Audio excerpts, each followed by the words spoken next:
If you feel flat, foggy and exhausted, it might not be you. It might be low-grade inflammation running the show.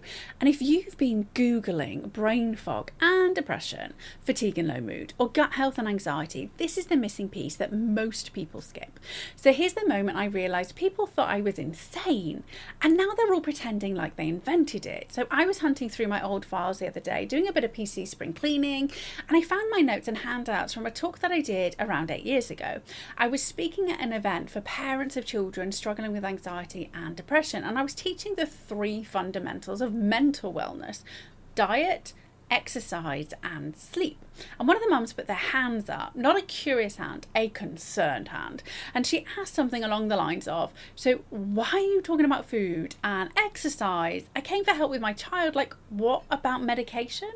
The vibe was very much, why on earth is this woman telling me to get my child to eat chicken when my kid is really struggling? And it was as though, as what I'd suggested was jump up and down 3 times, do a Mexican wave, plant an affirmation under a tree at midnight and just hope for the best. So back then when I spoke about the 3 fundamentals, people looked at me like I was the village idiot. Now everyone's catching up, and I'm not saying this with smugness, I'm saying it because it matters, because a lot of what we call mental health symptoms are actually body symptoms. Spoiler alert, low mood isn't always psychological, sometimes it is just inflammation. And if you ignore the body, you can end up attempting to treat the mind while your biology keeps quietly lighting fires which affect your mood in the background. And here's what you'll uncover in this week's podcast episode: why low mood can sometimes be a body signal, not a personality flaw; what microinflammation can look like day to day, so flatness, fatigue, brain fog, irritability and cravings; the gut-brain axis basics, so vagus nerve, immune signalling, cytokines, HPA axis and microbiome metabolites; why inflammation can trigger sickness behaviour and why it overlaps with depression symptoms; the truth about serotonin and the gut, what's true, what's oversimplified and what actually matters; why you can't out therapy a body that's underfueled, underslept and running on caffeine and cortisol; 5 low friction swaps to calm gut brain chaos, so no guru meal plans and no perfection required here; when to use this support alongside treatment, not as a replacement. Now here's the spicy truth, with a teeny tiny caveat so nobody loses their mind and reports me to the podcast police. So in the modern age where we are tuned in 24/7, more often than not we're pathologizing inflammation driven symptoms as depression. Not always, not in every case, and if you've experienced trauma, diet won't heal that. Trauma does need to be processed and released, but if your system is inflamed, underfueled, underslept and running on beige carbs and stress hormones, your brain will absolutely start acting like it's hopeless. Not because you're broken, but because your body is trying to survive. And this is about supporting mood via gut health, not replacing treatment. And if you've had a negative experience in your past, you really do need to do both. So start with your biology, regulate your system, and then your mind will be able to access the talking therapies that you need to heal. Now, the quiet part that nobody wants to say out loud is that depression symptoms can also be gut inflammation symptoms. And if you've got low-grade gut inflammation or a gut that's just generally unhappy, it can show up as low mood or flatness. So that's the grey, what's the point in existing feeling that often comes with depression and or gut inflammation. Fatigue, brain fog, irritability, low motivation, anxiety spikes, sugar cravings, aches and pains throughout your body, bloating and IBS-type symptoms. And the reason why this is so confusing is that these symptoms don't actually come with a label. They come with a story. And the story usually becomes, I'm depressed, or I'm lazy, or I'm broken. No, Sometimes you're just inflamed. So here's the nerdy bit about the gut-brain axis with minimal boredom, hopefully. So your gut and your brain are in constant communication via these 4 different things. First up, the vagus nerve, which is a literal information superhighway. Secondly, the immune system, so cytokines, which are tiny chemical messengers with very big opinions. Thirdly, the HPA axis, so your stress system, hypothalamus and pituitary and adrenal gland. Metabolites produced by your gut microbes. Yes, your bacteria are basically hustling like a Gary Vee inspired side business.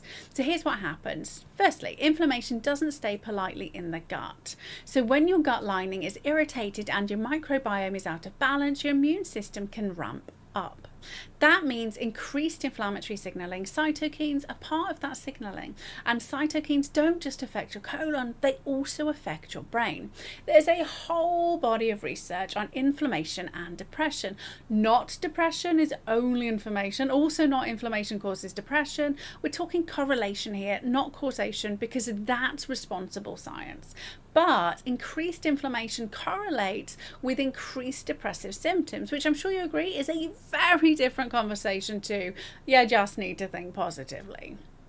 Secondly, sickness behavior. So when your brain acts like you're ill. So this is the bit that makes people go quiet. This is the bit that we throw caution to the wind and pull out the causal wild card. So inflammation can trigger what researchers call sickness behavior. So low energy, low motivation, social withdrawal, reduced pleasure, sleep changes, and cognitive slowing, which definitely looks a lot like depression, because they overlap, because the body really doesn't give a shit about your labels. It cares about conserving energy when it detects a threat.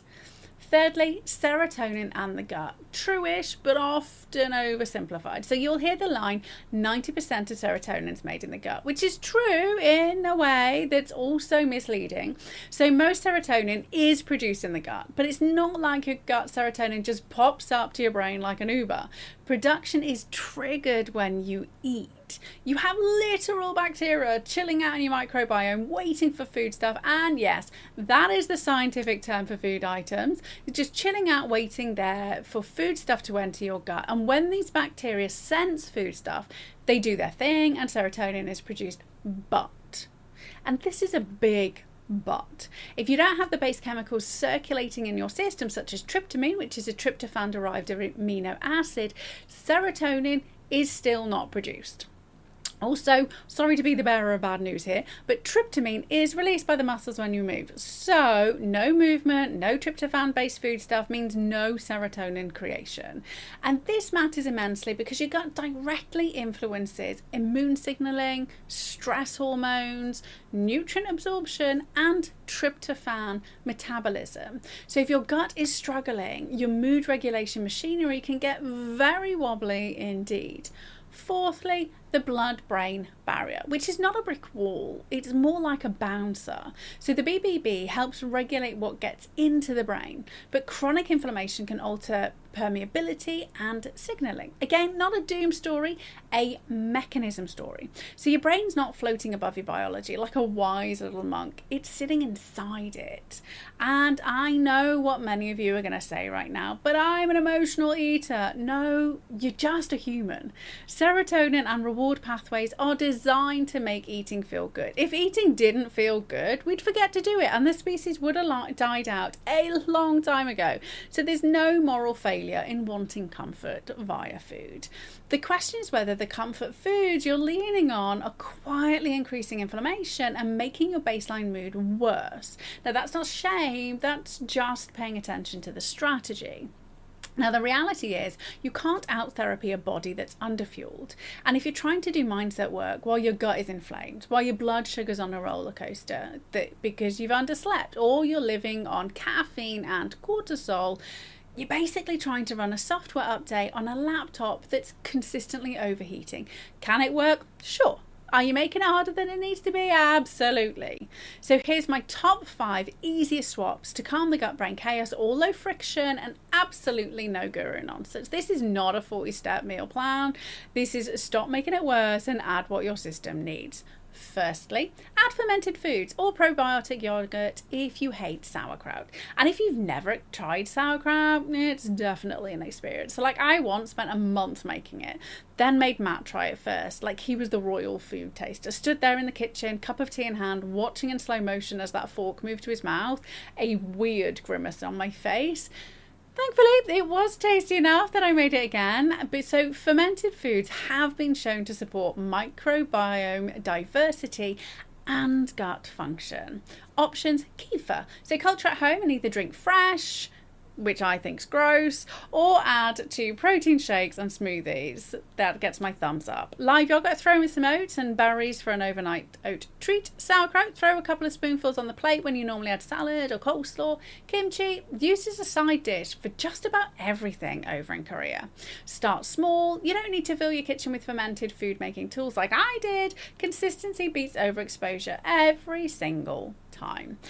Secondly, add a prebiotic fibre anchor daily. So prebiotics feed beneficial gut bacteria, and really easy options: oats, beans and lentils, berries, apples, onions and garlic if tolerated by your system. And if you're kind of like IBS-y, go gently and note any issues. This is not a fibre Olympics. Thirdly, add some omega-3s, which are about fatty acid balance because it matters.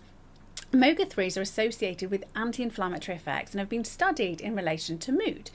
Easy options out there: sardines, salmon, mackerel, chia seeds and ground flax. Fourthly, keep walnuts on hand. These are the depleted snack upgrade. So walnuts are fibre rich and contain fats that support the brain and body, which when I found this out had me laughing out loud because they literally look like brains. It was kind of like the earth was trying to make it really easy for us, yet we're just too dumb to notice. But their real superpower: they are convenient. And if we're being honest, convenience is half the battle already won. Fifthly, do the boring baseline: high protein, moderate fat and minimal carbs. I know, riveting. But a simple baseline meal that includes a protein source, colourful plants and healthy fat will stabilise blood sugar, support nutrient intake and reduce the "why do I feel like a ghost" experience. Oh, and if you've been on antibiotics recently, this next bit is really important. So antibiotics can be life-saving. Unfortunately, they don't discriminate between good bacteria and bad. They can, and sadly do quite often, decimate gut microbiome communities. So if you've had a course recently and you've noticed mood dips, digestive changes, fatigue issues, that's a clue worth taking seriously. Even if you haven't yet noticed any changes, it's worth getting in front of the impending dip. So you're not weak, you're not lazy, you're not failing at mental health. Sometimes your body is inflamed and your brain is doing exactly what brains do when the body is under threat. Support the biology, process the trauma, sleep like it matters because it really does, move like it's essential because it really is, and not just for the beach body. Then simply sit back and watch how much easier it is for you to think and function in your day-to-day life.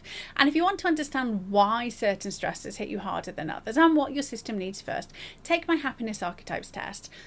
Because your wiring influences what overwhelms you, what you tolerate, and what brings you back to baseline. Link in the description below.